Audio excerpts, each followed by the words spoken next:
All right. Hello, everyone. I hope everyone is excited for a wonderful farmers market season this year. If you're new to the market, my name is Allie Tutt. I am the Chief Operating Officer for Broadway, and I will be overseeing the market this year with some additional staff as well. Um, this is our farmers market video. This is where we go through kind of all the details for the market this year. And then we have our vendor meeting, which I'll get into, that is coming up on Wednesday.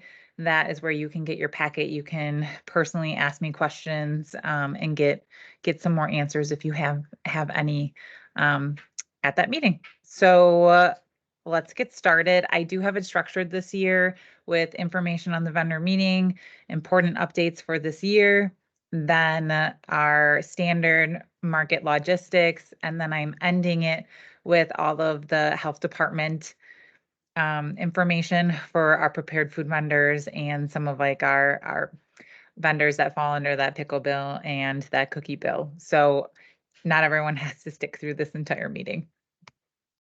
All right, so upcoming, we have our in-person meet and greet. That is this upcoming Wednesday, May 1st from 3 to 6 p.m. It's going to be held at the Hyatt Regency. More information will be in the email that I send out to you, but it's going to be in the breakout lobby, which you can see on the screen is this little yellow area. You can park on Elm Street over here. Otherwise, you can park in the main parking lot. It's free parking for less than 30 minutes, and we'll also have parking vouchers for you as well if you happen to be there longer than 30 minutes. But you can enter those far north doors to enter, and we'll be right in there. If you are a produce vendor and you have a scale, you must come on this day. Jason Stubble from the city will be there, and he will be doing all the certifications and maintenance of scales those days. He is waiving the fee this year, which is great. He just asked that when you come with your scale nice and clean ahead of time to help speed up the process. Like I said, this is an opportunity for you to ask any questions. Myself, I'll be there. The Saturday Farmers Market will be there. We'll have UW Extension will be there, and then Brown County Health Department as well. So there'll be a lot of additional resources for you at that lobby as well. And then this is where you'll get your vendor packet, which will have your booth assignment. It will have a lot of the information I'm going to go through in this video as well. So come on over 3 to 6 to pick up that packet. If you are unable to make it, just let me know and I'll put your packet in the mail. All right, so market details this year. The market kicks off on May 22nd and it runs through September 25th. As you know, it's a rain or shine event. It is every Wednesday evening from 3 to 8 p.m. After Labor Day, we switch to 3 to 7 p.m. due to the little little bit of light that we have and the sun setting earlier. So pretty much after Labor Day and all of September is just from 3 to 7. The footprint of the market is Broadway Street from Walnut to Dousman, and then we use East and West Hubbard as well. The street closes officially at 1 p.m. And it will reopen at 9:30 p.m. And we'll get into why it's before and after when we get into load in and load out. Here's a look at the market staff and pretty much our on Broadway staff in general. Myself, I'm Allie Tutt. I'm the market manager. We've got Betsy who is a special events manager, and then also Carrie, who will be a special events manager. Carrie's new to the team, but she will be a face that you guys will become familiar with. Between myself, Betsy, and Carrie will be the 3 leads at the market this year. For the most part, I'll be at a lot of them, but I will be missing due to prior engagements. And so this year we're trying a little bit more of a revolving system this year when it comes to farmers market managers, but I will always let you know if I'm not going to be there, but I will be your main point of contact for this season. We've got our staff is growing and our organization is growing and it's getting bigger. So we have our executive director, Brian Johnson. Brooke, who used to be our marketing manager, is now our director of development. We've got Quincy, who is our marketing manager. Used to see her at events a lot for on-site help, but she is now in a marketing role. We have Mary, who's a new hire. She's our director of marketing. Laura, who you will be getting emails from, is our office manager. And then over here, we have Fatma. She is handling our diverse business assistance grant that we received, and she's really helping us with a lot of our DEI initiatives within the district and at our events. All right, so back forever. How I have it is the S-240 form. This was something that the state made a requirement of us for last year, and it will stay forever a requirement. Basically, the Department of Revenue is requiring us to complete the Wisconsin temporary event reporting after each market to comply with the DOR. So what does this mean? Basically, this S-240 form, I need every vendor to fill this out. I need to have your seller's permit, your EIN, and then your social security number in reporting. I did make this part of the application this year, so I do have a significant amount of your information already, which thank you to everyone who did that on the application. For those of you that did not provide that information to me when we did the market or when you submitted the application, I will be talking to you at the vendor meeting so that I can get that information so I can accurately report to the state this year. I just put in there if vendors do not comply, the people that get fined are myself. Last year, everyone did great. So let's just continue with that.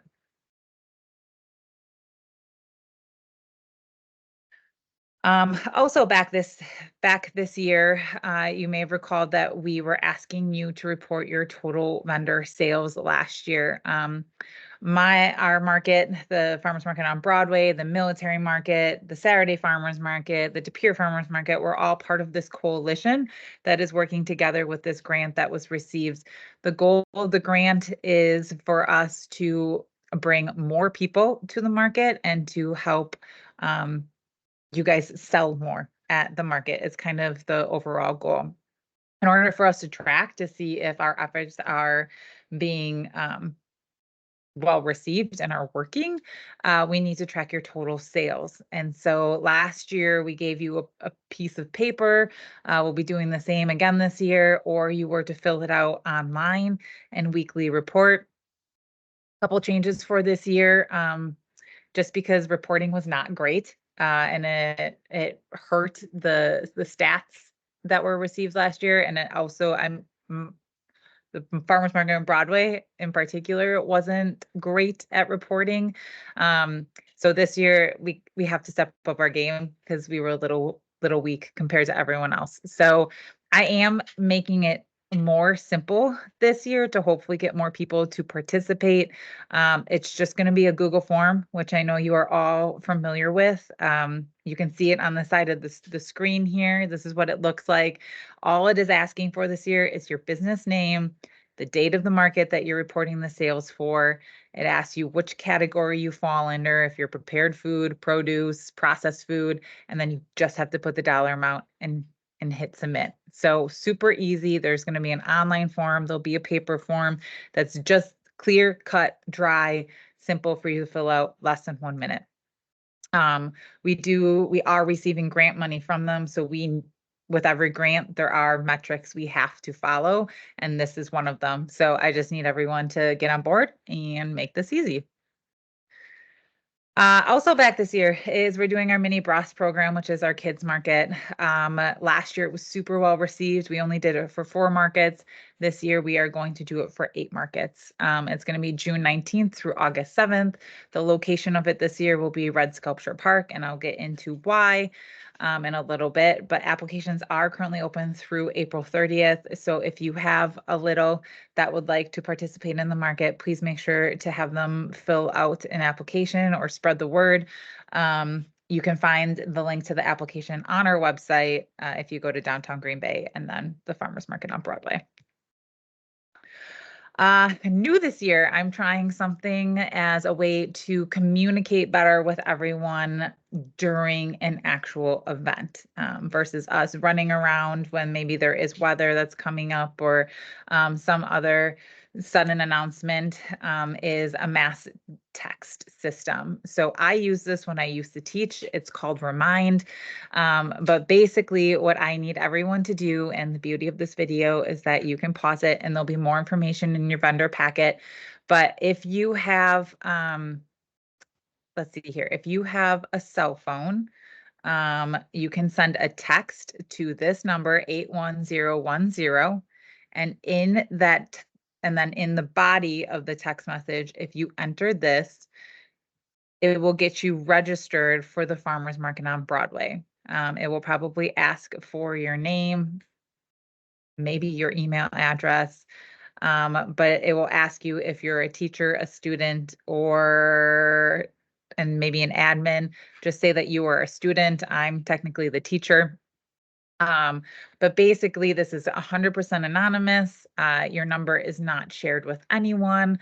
It's not even shared with me. It's just a way that when I want to send a text message, maybe like farmers market is closing at 7 p.m. today, I can use the Remind app to push that notification to all of you so that you receive it immediately versus taking the 15-20 minutes for us to run around to be able to communicate with everyone.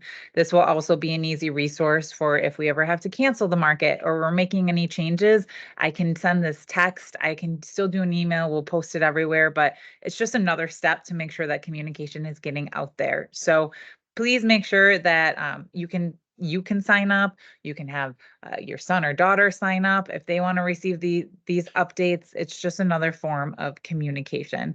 Another thing that you can do is you can search the web by putting in this address right here, and you can sign up that way. This direction will ask you to download the Remind app, and then you'll get notifications through that app, and you'll get push notifications. Otherwise, you can do this method, like I mentioned over here, just send a text. And then when notifications come through, you'll get a text message like you would from a friend, instead of getting it like through an app. So there's two different ways to do it. Like I said, I'm including more information in your vendor packet on how to do this, but please take some time right now to sign up for this. It's just another extra step to spread the word and to be safe. All right, another new thing this year, and I'm hoping that you all see value in this and that you support it.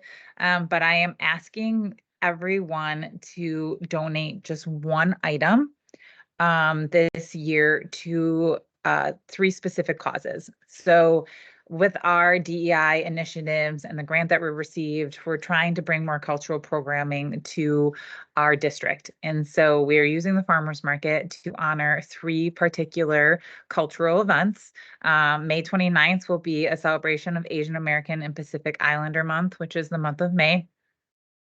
We'll have Asian specific band that will be playing. They'll have some booths there with some educational items. And then what we want to do is we want to create different raffle baskets with items from the market that people can purchase a raffle ticket for. We'll draw the person, but whatever money that is raised through these raffle baskets will go straight back to an organization and a nonprofit that supports the specific culture that's being honored that day. So like I said, May 29th is Asian American Pacific Islander. June 5th is going to be our Pride Month celebration. And then June 19th will be Juneteenth. So if you could, please, just asking for one item, that might be one set of earrings or one jar of syrup or a bar of soap, whatever it might be, to bring to either the information tent at the first market or the vendor meeting that is coming up on Wednesday if you have that item ready and available. Really appreciate it. This isn't just a non-Broadway initiative. This is an entire farmers market initiative for us all to support. So hopefully everyone can be on board with it.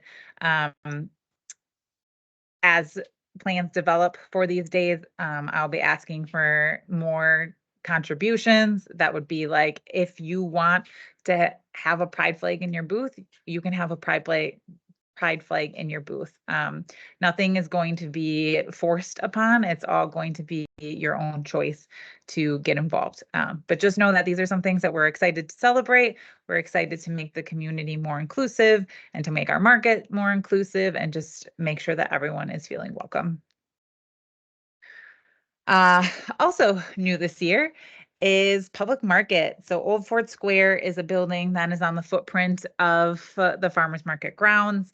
That is the future site of the Green Bay Public Market, which on Broadway is that is a building we own and that we will be managing, and construction has started. And so that will affect the market, and only the fact that we lost booth spaces. So those 14 spaces in front of that market are not there anymore.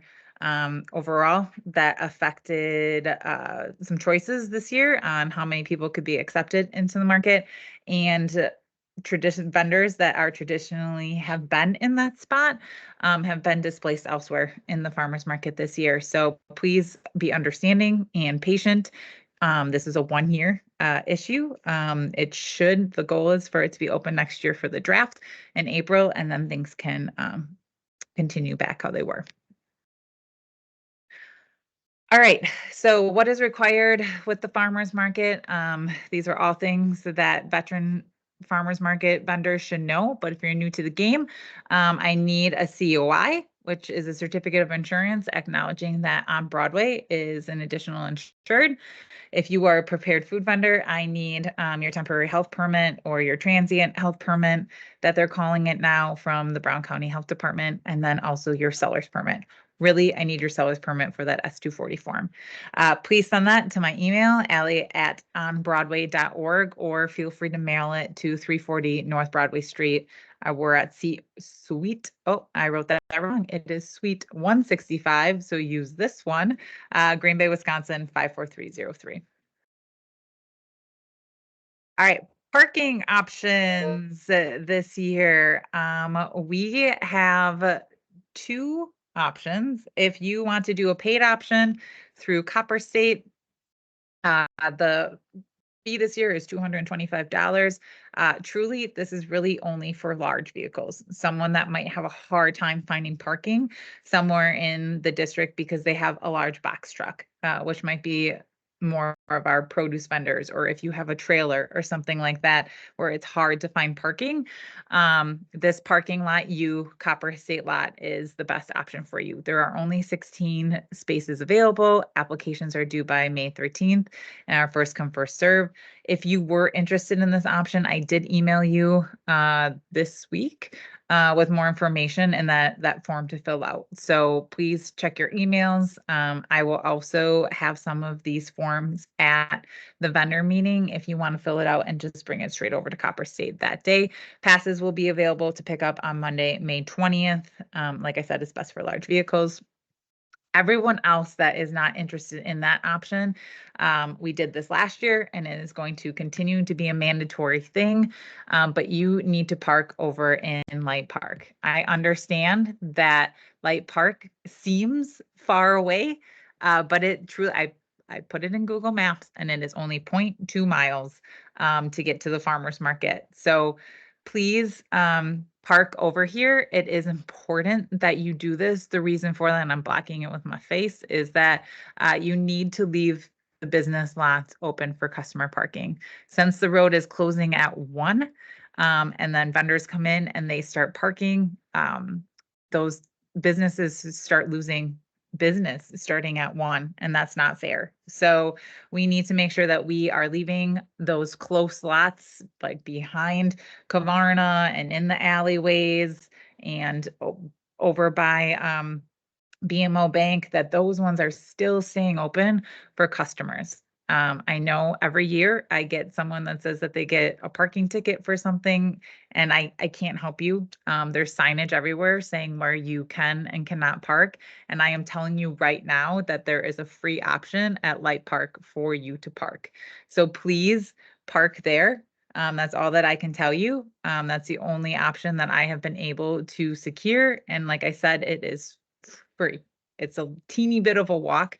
And I understand, yes, that some people that is still hard, and talk to me and we can see if we can figure out other options. But everyone else, please park on the north end of Light Park. You will get a parking permit. The hanger to go in the front of your car. Please just put that in your window and you will be all set. So thanks everyone for understanding that. EBT, SNAP, and double your bucks. If you indicated on your application that you were interested in being a part of this, I have already emailed you. There's a specific form to sign up. So EBT vendors should be all set, and I will communicate with you individually. Basically, this is for low income families. They get bucks that they can use at the market to shop. Specifically, EBT is used mainly for produce and processed foods. Double Your Bucks is only used for produce vendors. So these are only programs that if you're processed food or produce that you can really get involved with. Unfortunately, like arts and crafts and prepared food, this program is not for you. We are going to continue our fresh food drive this year. This will be our third year of it, which is pretty exciting. But we won a grant from the county, where basically they give us X amount of dollars that we work with local nonprofits that come to the farmers market every week, and they can use the fresh food drive bucks, which will be lime green this year in color, to purchase at product at your booths. So this is mainly, once again, for produce and processed food vendors. But it's a great opportunity for us to support local, but then also support our local food pantries as well. So it's a win-win. This program is exactly how EBT is. You collect the bucks. They're in $20 and $5 increments. There's no cash transactions. So if they say here's $20, give them the closest value of $20. And then you'll turn those in to our information booth and we will cut you a check, and we will reimburse you. All right, Market Logistics, our information tent is located at the northeast corner of Broadway Street in Hubbard. That's where EBT is, that is where First Aid is, that's where information is.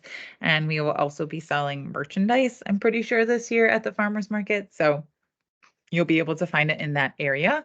Nothing's changed. The bar and beverage area will still be in the same area in front of Bernstein's Candy in their parking lot. Our nonprofit booths, I'm still trying to figure out. They'll either still be in front of Bernstein's Candy like they've been, or kind of facilitated throughout the market. And then we have our two entertainment stages. We've got one in Bernstein's parking lot, which is our main stage, and then we have one on the north end as well. They play 4 to 8 until Labor Day, when it becomes 3 to 7. Vendor attendance is very important. If you cannot attend the market, please just email me, communicate with me, text me, call me, email. It doesn't matter. Just make sure that you let me know. And I ask that you at least do it a week in advance.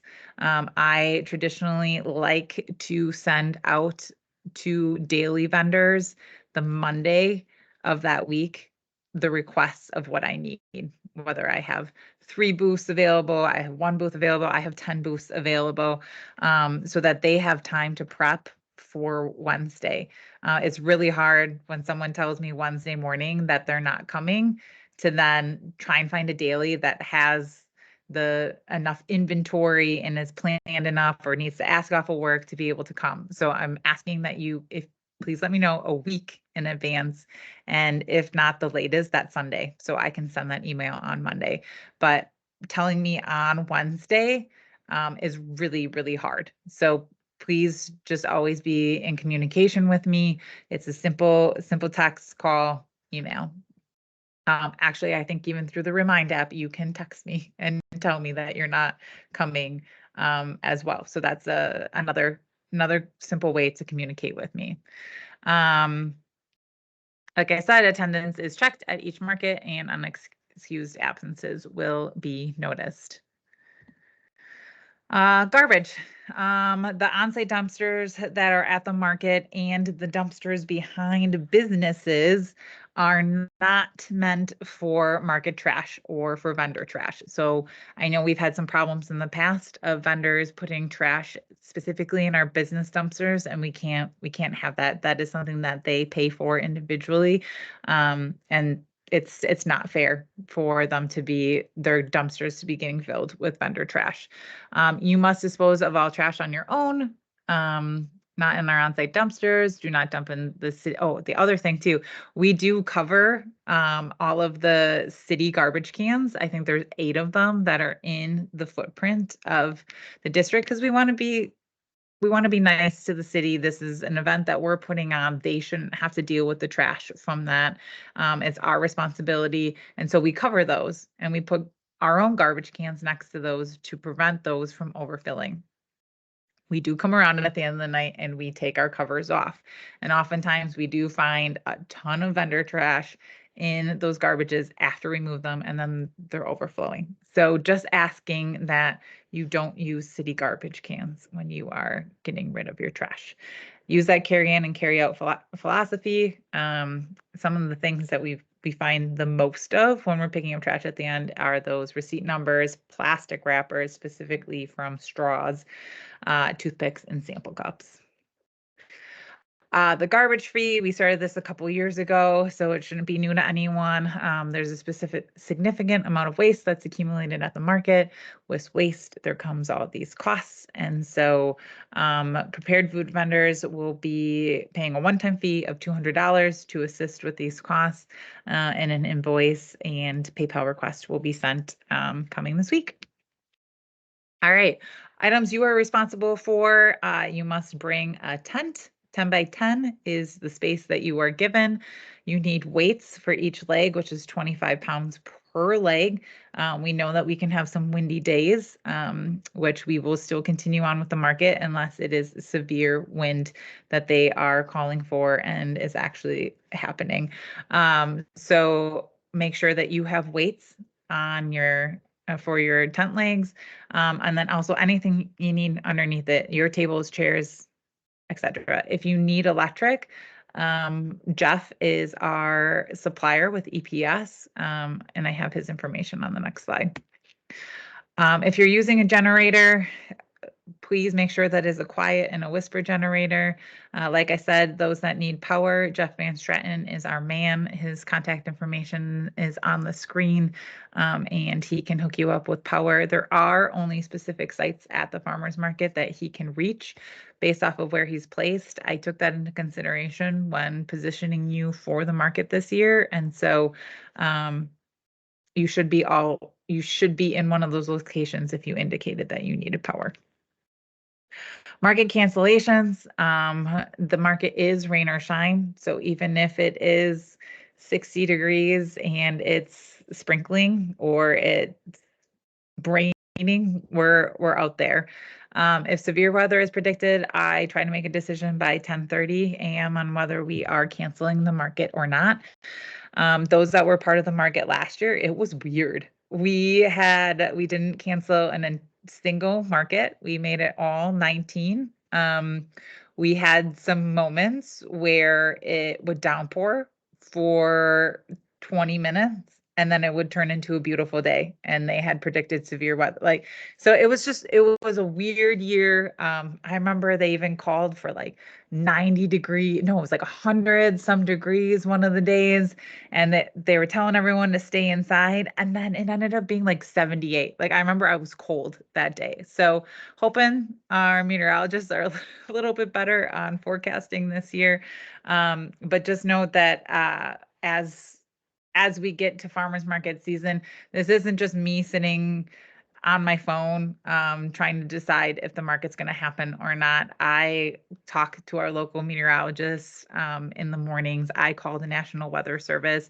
I have the conversations, and I'm also on standby with them during the market. So if they see things pop up that they're concerned about, they call me and they give me a 30-minute to an hour notice that things could get bad. So just note that we are doing our due diligence and making sure that we are making the right decisions.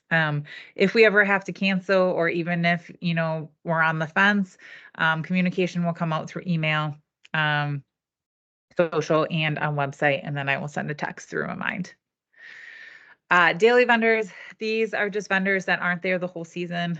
Basically, they fill in for seasonal vendors that can't attend due to vacation or illness or family commitment, whatever it is. And then there's unscheduled dailies. Those are those emergency ones that I was talking about that I will email on the Monday, the week of, to see if they can emergency fill in for Wednesday. They're not people that I have already scheduled due to the dates that seasonal vendors have already told me they won't be there. So if you told me on your application that you weren't going to be there May 29th, I already took you off and I have filled your spot with a daily.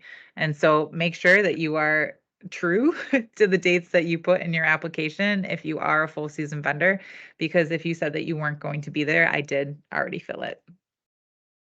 Market setup and load in. Once 1 p.m. hits on a Wednesday, Broadway Street turns into a one-way road. So to enter the farmer's market, you need to enter from the north and enter from Dousman Street. It is easy. I don't even know.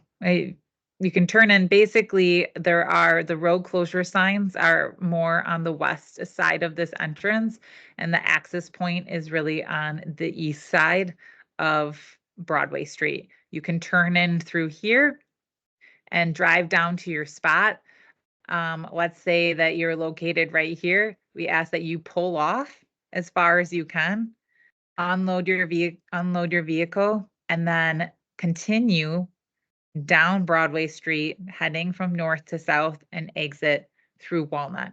And then that's when you can circle around to park in Light Park. You would just take a left right here, go over the railroad tracks, take Museum Place all the way back up here, and then cross Dousman Street to go park at Light Park. So and if you're in the Copper State lot, you would same thing, turn left and then take a left down Pearl Street and take it all the way to that Copper State lot. So make sure that you are only entering from the north. You cannot enter from the south. It is too hazardous. It is dangerous. There is opportunity for head-on-head collision, and it's very unsafe. So make sure that you are entering from the north. Also, make sure that you are only entering at 1 p.m. That is when the street officially closes. If you come early, I'm not going to tell anyone that they need to be out of their parking stall prior to then, because the street is not closed. So you need to be respectful and just wait till 1. There is plenty of time. You have an hour and a half to unload, which it takes no one an hour and a half to unload, and then come back and set up. So please don't come before 1. All cars have to be off the road by 2:30 so that we can get our barricades in place. And then market starts at 3. I say it all the time. Please don't sell prior to 3 p.m. And please follow that rule. Barricades, same as last year. We will have our vehicle crash barriers that will be set up on the north and south entrance of the farmers market. And then East and West Hubbard Street will have the water barricades. So the same as last year. It's very important, like I mentioned, that you are out off the street by 2:30, because that's when our crew comes in to move these into place, and they are heavy. I have never moved one myself because I'm honestly terrified to do it. So please make sure that you are out by 2:30. Market closure, it is the exact same situation as load in. Broadway Street becomes a one-way. You enter from the north, you pull in. Well, I mean, let me reverse for a second. Farmers market closes at 7 p.m. after Labor Day. Please end at 8. That is when you start tearing down and you break everything down and you stack it on the sidewalk, and then you go get your car and you turn in to come in and load up. You can't get access to the road until 8:15 anyways, because we want to make sure that, especially on really busy nights, that enough people have moved off the street to make it safe for vehicles to come in. So the police won't let you in until 8:15 anyways. So take that time to break down and pack all your stuff up and then go and get your vehicle. You may not leave early if you run out of product. Go enjoy the market and hang out. But like I said, those barricades are in place, so it's incredibly hard to get out. And the street must be clear by 9:30. Just marketing plans. The farmers market really kind of it does very much run itself. It is a popular event in the community. We do local media coverage. We have our Facebook and Instagram. We started a Broadway Beats post that we do each week that is all of the music that's happening in the district, not just at the farmers market, but at Stage One, the Depot, the Sardine Can, Gather, all those locations. Share the event on your social platforms as well. It's always helpful for people to know that you're at the farmers market and that they want to come down and support you. And then also always make sure that you have proper signage in your tent to promote your business. You'll each be getting a little sign that has your name on it and your booth number. It'll be laminated. Hang that in your booth, please, so that people know who you are if you don't have any signage. And it just gives you a little credibility for the farmers market. If you would like to be featured, that was also a question on the application. If you said that you wanted to be in a social media spotlight, I did send that list to our marketing team. But if you feel like you want to contact them for any reason, please reach out to Mary. She is our director of marketing at mary@onbroadway.org. All right. So that's all the new information, all the important information, and all the market information for everyone to have heard. The next part is the slides specific to the Brown County Health Department. So I'm going to go through those for our prepared food vendors and our processed food vendors. But if that is not you, then you can turn this off. Just a reminder, again, the vendor meeting is this Wednesday coming up, May 1st at the Hyatt from 3 to 6 p.m. So I will see you all then. All right, the transit license requirements. These are slides straight from the Brown County Health Department, so I will just talk through them, but know that the information is here, and if you have any more questions, to contact them. All right, so if you haven't already, you do need to purchase a license. All food vendors must have one. You can get the application at the Brown County Public Health Department. The licensing fee is between $100 and $200. The license year is July 1st through June 30th. All licenses that are sold after April 1st are valid until the following June 30th. So if you purchase one right now, you're all set. If you have a transient license from another county and you're coming to this market, you do not have to get one from Brown County, but you do need to be able to have that available for review when they come and do their site visits. This is what the application looks like if you are looking for it. It is online, so it's a quick Google search, temporary food license, Brown County. Common foods that are exempt from licensing are raw produce, maple syrup, honey, foods that fall under the pickle bill, and then foods that fall under the cookie bill. Raw shell eggs require a license and must be kept below 41 degrees. If you're looking for more information on the pickle bill and the cookie bill, there are some links there, which I know you can't click on, but if you Google it, these resources will come up. Here is some more information on the pickle bill and what is classified as something that can be sold under pickle. Majority of it are things that are canned products. So if you fall under this, please just pause the screen and so that you can read this a little bit more carefully to make sure that you are following all of these rules.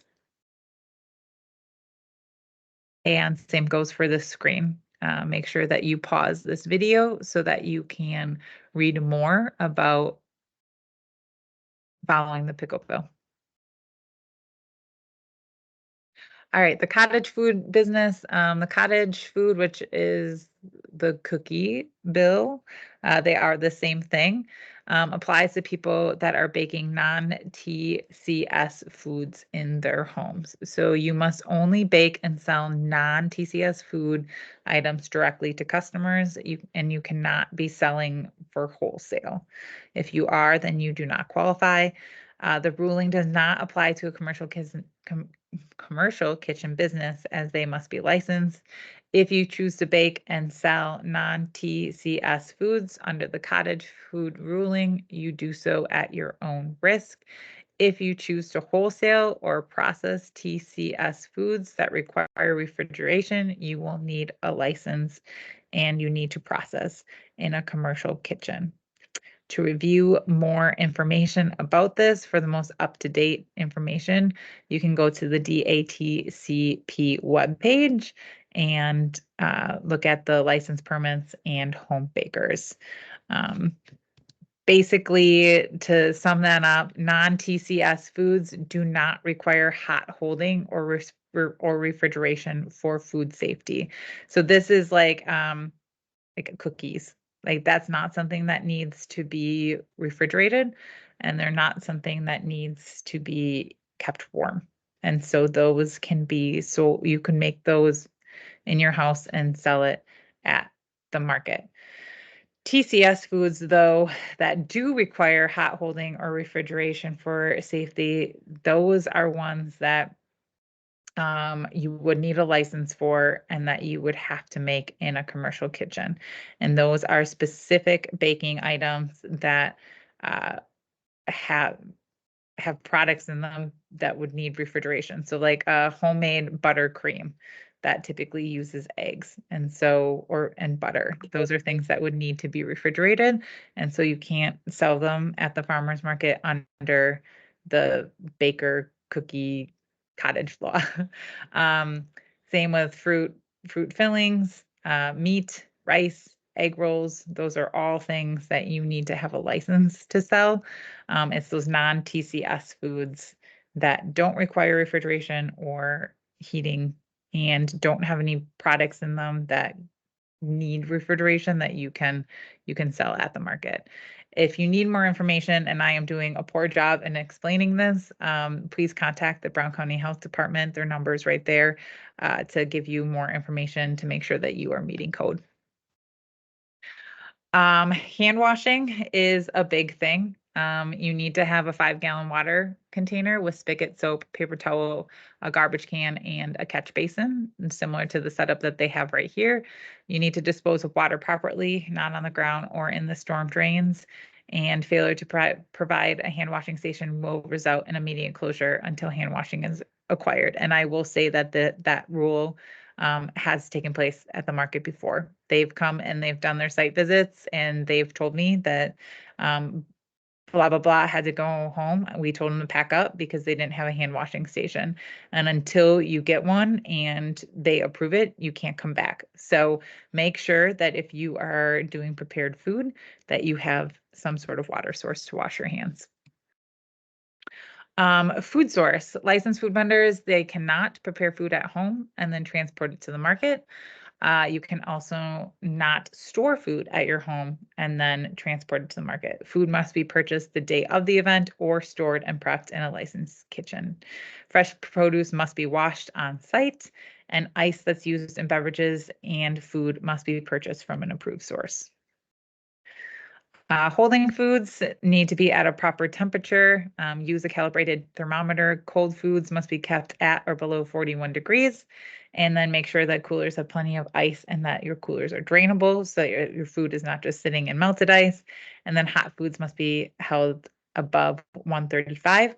I will also say when they come and do their site visits, they have their thermometer and they test these things. So you need to make sure that you are following code.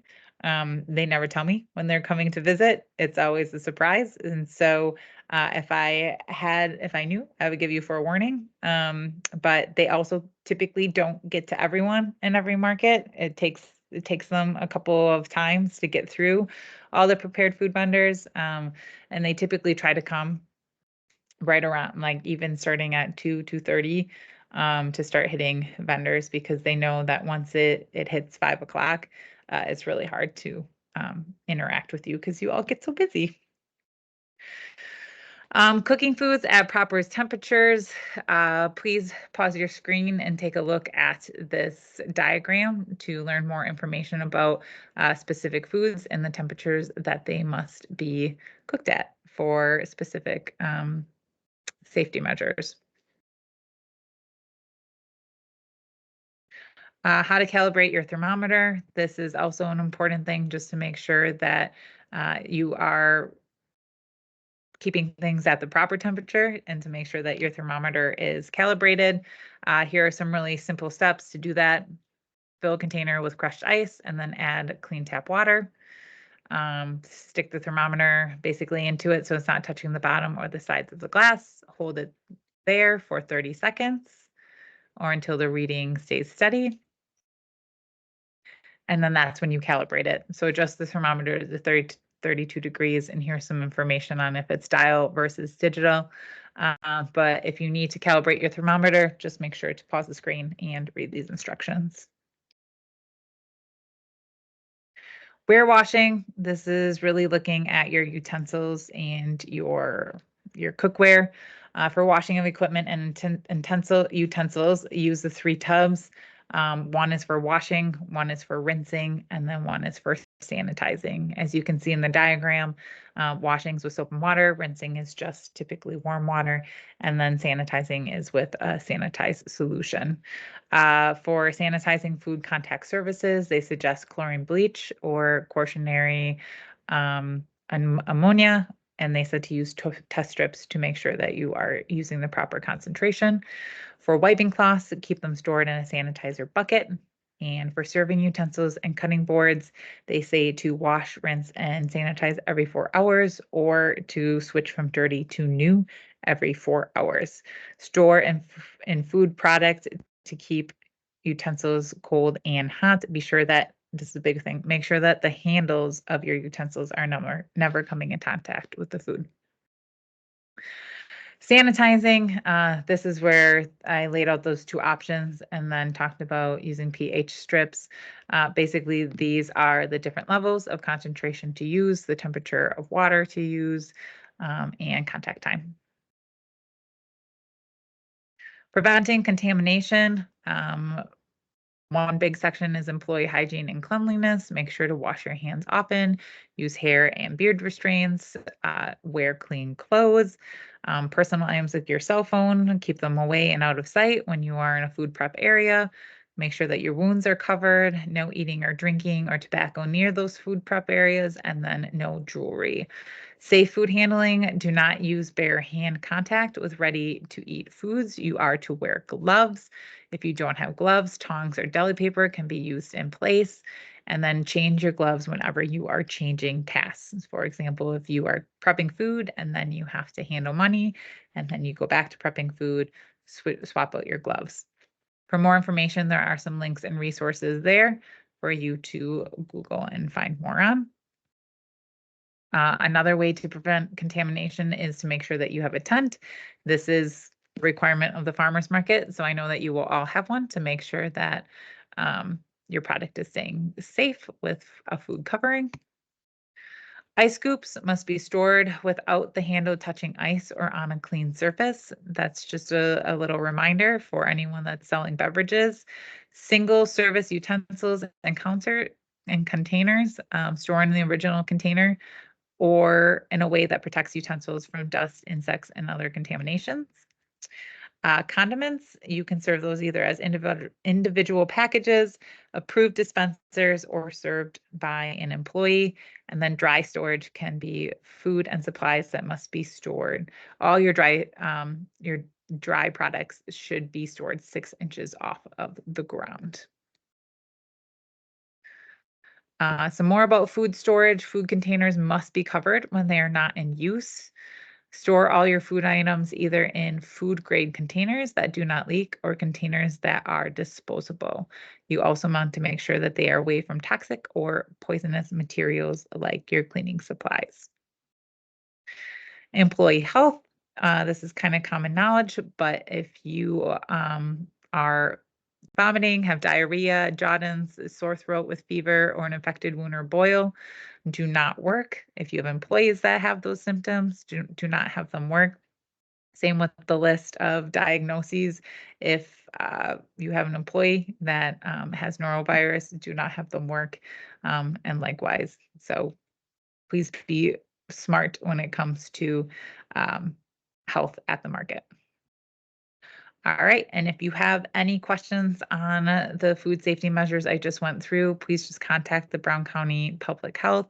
Their email address is on the screen and their phone number and their website where you can find a lot more information. They will also be present at the food vendor meeting if you have any questions for them.